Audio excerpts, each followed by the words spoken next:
Sakto dumating na yung order natin galing TikTok. Extension sa front fender ng ADB natin na sinognog. Yan, kinakabit na ni Kuya, binaklas na. Yun wala kasi ako pambutas dito sa bahay. Kaya dinala ko na dito para mabilis na rin. Yan, binutasan na ni Papi.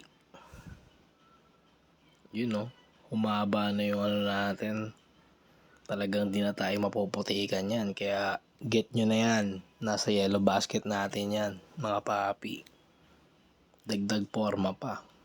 Iwas putik ka pa, di ba?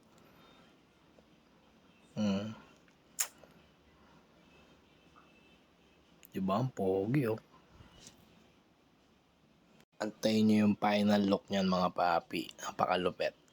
So yun lang, mga papi. Always ride safe. Ingat.